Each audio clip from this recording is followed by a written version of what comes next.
আমার স্নেহের প্রিয় ছাত্রছাত্রী ভাই বোনেরা, আশা করি তোমরা সবাই ভালো আছো। তোমরা যারা একাদশ শ্রেণীতে পড়ছো, আজকের আমি তোমাদের জন্য তোমাদের এডুকেশনের একেবারে শেষবারের মতো এমসিকিউ নিয়ে এসেছি।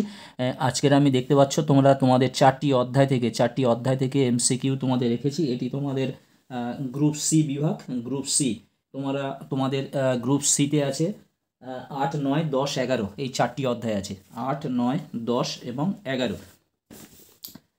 তোমাদের 8-এর অধ্যায় আছে প্রাচীন ভারতের শিক্ষা, 9 আছে মধ্যযুগীয় ভারতীয় শিক্ষা, 10-এ আছে আধুনিক শিক্ষা পদ্ধতির পরিপ্রেক্ষিতে গুরুত্বপূর্ণ ঘটনাবলী, প্রাক স্বাধীনতা, এবং 11-র অধ্যায় আছে ভারতে আধুনিক শিক্ষার বিকাশে বিখ্যাত ভারতীয় শিক্ষাবিদদের অবদান। এই চারটি অধ্যায় তোমাদের এমসিকিউ বাকি ছিল, সেটি আমি আজকের তোমাদের এই ভিডিওর মাধ্যমে 4টে অধ্যায় থেকে পুরো এমসিকিউ দিয়ে আমি আজকের তোমাদের শেষ করে দিচ্ছি এমসিকিউ।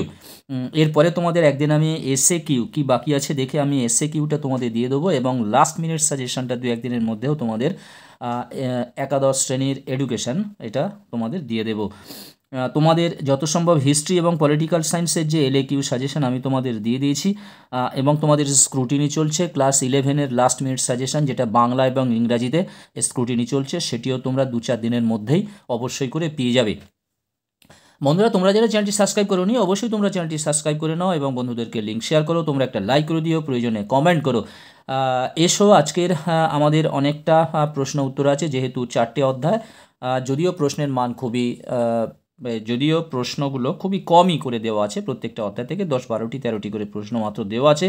আর এই 4টি অধ্যায় মিলে তোমাদের গ্রুপ সি, আর এই 4টি অধ্যায় থেকে তোমাদের মোট এমসিকিউ থাকে 6টি নাম্বার। দেখো, 1-এর দাগের দেখো, এটা 8ম অধ্যায়, 8 প্রাচীন ভারতের শিক্ষা। 1-এর দাগের বলা হচ্ছে বৈশ্যদের জন্য উপনয়নের বয়স ছিল 10 বছর, 11 বছর, 12 বছর, 13 বছর। অ্যান্সার হবে 12 বছর। ব্রাহ্মণিক শিক্ষা ব্যবস্থার শুরুর অনুষ্ঠানকে বলা হতো উপনয়ন, প্রব্রজ্জা, মক্তব, অনুষ্ঠান, সমাবর্তন। অ্যান্সার হবে উপনয়ন। অ্যান্সার উপনয়ন, অর্থাৎ অপশান এ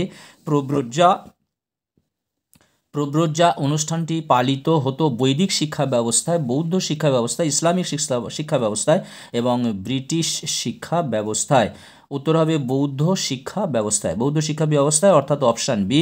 4 দাগের প্রশ্ন, প্রাচীন ভারতে কোন স্থানটি ব্রাহ্মণ্য শিক্ষার কেন্দ্র হিসাবে প্রসিদ্ধি লাভ করেছিল? নালন্দা, অযোধ্যা, তক্ষশিলা, জৌনপুর। তাহলে অ্যান্সার হবে তক্ষশিলা, অর্থাৎ অপশান সি।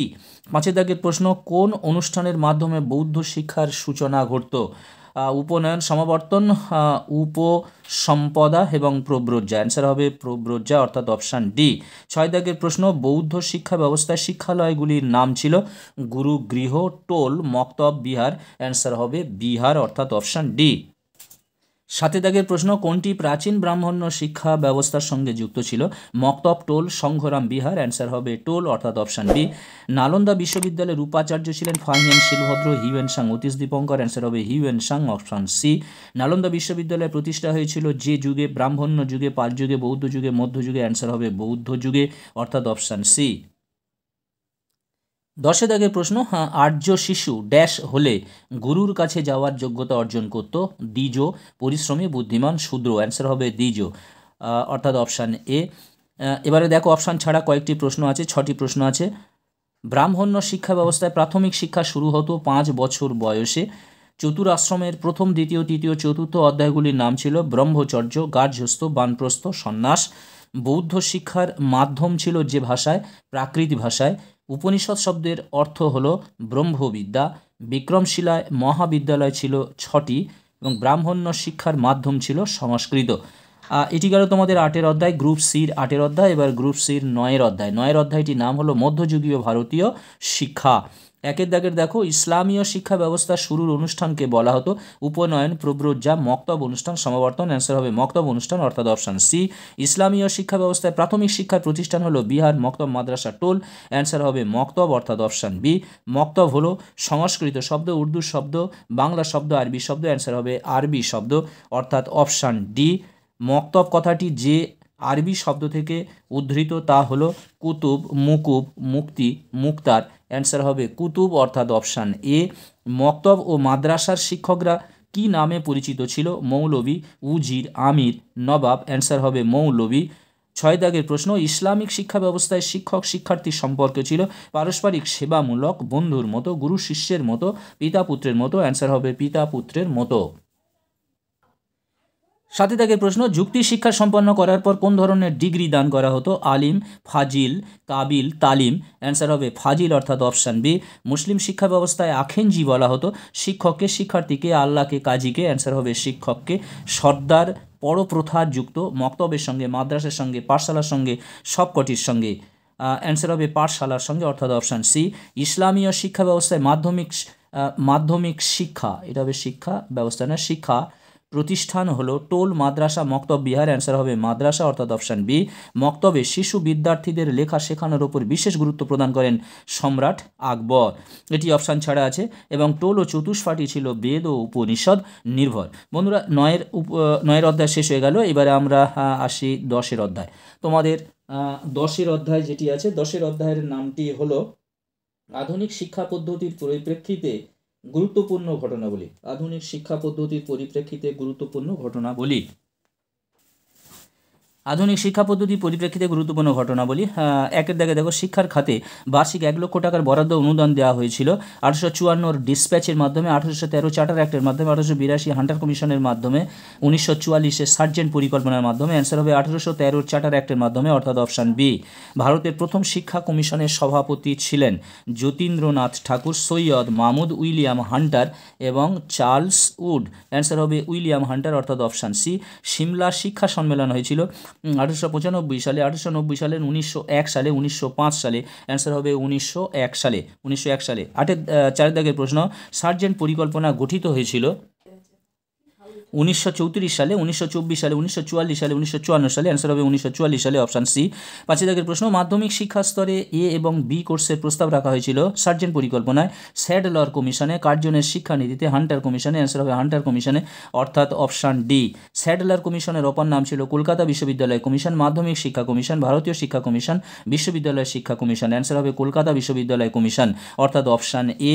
9 দাগের প্রশ্ন, 1813 সালের সনদ আইনের যে ধারায় ভারতীয়দের শিক্ষা বিষয়ক ধারণার উল্লেখ আছে তা হলো 7 নং ধারাতে, 13 নং ধারাতে, 43 নং ধারাতে, 49 নং ধারাতে। অ্যান্সার হবে 43 নং ধারাতে অর্থাৎ অপশান সি। এবার দেখো এমনি কয়েকটি প্রশ্ন অপশান ছাড়া। গ্র্যান্ট ইন এড প্রথার উল্লেখ আছে উডের ডিসপ্যাচে। জনশিক্ষা কমিটি গঠিত 1823 সালে। স্যার আশুতোষ মুখোপাধ্যায় কবে কলকাতা বিশ্ববিদ্যালয়ের উপাচার্য পদে নিযুক্ত হন? 1906 সালে। কলকাতা বিশ্ববিদ্যালয় বিলটি উপস্থাপিত করেন লর্ড কার্জন। হান্টার কমিশনের সদস্য ছিলেন 20 জন।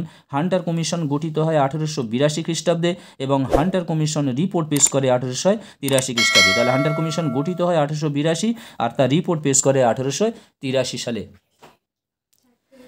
বন্ধুরা, এবারে দেখো 11 অধ্যায় অর্থাৎ 11তম অধ্যায়, ভারতের আধুনিক শিক্ষার বিকাশে বিখ্যাত ভারতীয় শিক্ষাবিদদের অবদান। এর প্রশ্ন দেখো, 1 দাগের প্রশ্ন দেখো, বুনিয়াদী শিক্ষার পাঠ্যক্রম রচনার ব্যাপারে গান্ধীজি একটি কমিটি গঠন করেন যার সভাপতি ছিলেন রবীন্দ্রনাথ ঠাকুর, জাকির হোসেন, আব্দুল কালাম আজাদ এবং রাধাকৃষ্ণন। অ্যান্সার হবে জাকির হোসেন অর্থাৎ অপশান বি। নই তালিম শিক্ষা প্রবর্তন করেন বিবেকানন্দ, রামমোহন, এটা মোহন,